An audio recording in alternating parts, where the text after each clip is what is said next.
Hey everybody, what's going on? This week we answer a question. One question this week because it's about my pedal board. So the question was, what's currently on your board and why? I don't think I have a complicated setup at all. I don't have anything wired to an effects loop. It's basically like plug my guitar, go into the front of the amp. I guess if I had my way and it was worth the time to set up, I would probably have a different loop for my effects loop, and then also like front of the amp. But honestly, I kind of change amps and guitars, and right now this is the board I've got set up, although I could change it, rip my board apart during quarantine. And then we just picked up a drummer. I'm not crazy about the sounds right now, so it might be something I change in the future. My board is basically filled with MXR pedals and Strymons for the most part. So I'm using the Polytune tuner, Dunlop 95Q wah. I like it because you don't have to press down on the toe to engage it. You can just put your foot on it and it automatically is engaged. So I find that helpful, and that's just trial and error, you know, using different wah pedals. It's got a nice sound. I can do a boost on it. There's some other little controls. And then the other MXR pedals I'm using are classic 108 fuzz. It's the mini version. The big one, the normal one, is like a huge block, and the mini just works really well for a board. I'm also using the Custom Shop El Torino Overdrive. I really like this pedal. I know it's not necessarily a popular choice, but I can do an overdrive or a boost. I currently use it on boost. If I'm using like the Friedman Dirty Shirley or the Twin Sister and I'm running on a cleaner channel, engaging that boost adds a little bit of dirt so I can get like a semi-broken up tone, and I'm really not like full on. It allows me to dig in a little bit, and I can get some overdrive, which is really nice, and that's using it on the boost function. I'm also using the Analog Chorus by MXR. I just really like how it sounds. Again, it's not like a hugely popular pedal. I just really like the chorus sounds from it. And it's not to say it's the best one out there. I just really like how it sounds.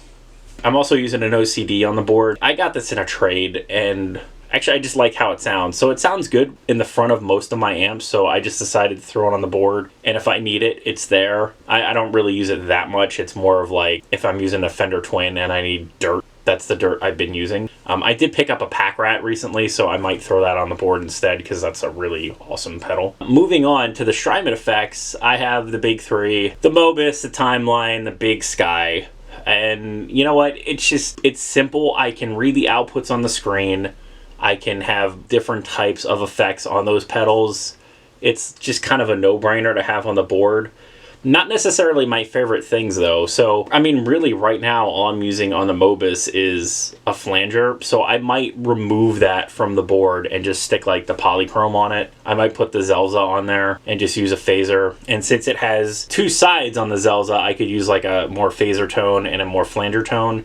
And I've kind of got two pedals. I've thought about doing that. The Big Sky, I use a couple effects, and so same with the Timeline. It really depends on the set list we're going for. Songs like Shut Up and Dance, I got a couple different Timeline solutions in there, so that works really well. Other than that, it's like I really just have them on there so I have a lot of different sounds at any given moment. I'm also using the Strymon Dig. Ironically, the Dig is on there just because I like the way it sounds. I do have a favorite switch setup too, so I can engage two different settings on that one. And again, I just like how it sounds. I like the settings I have dialed in, and it just adds something here and there when I need it.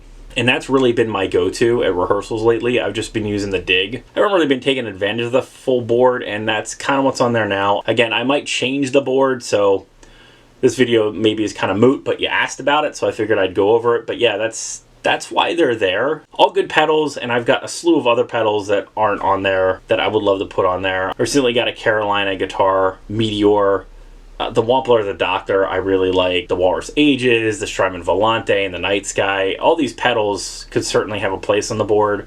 I could make easily 3 or 4 different boards with all different pedals and be totally happy with any of them, most likely. So these are the ones that I find just generally work up in front of most amps, and that's how I've currently got it wired.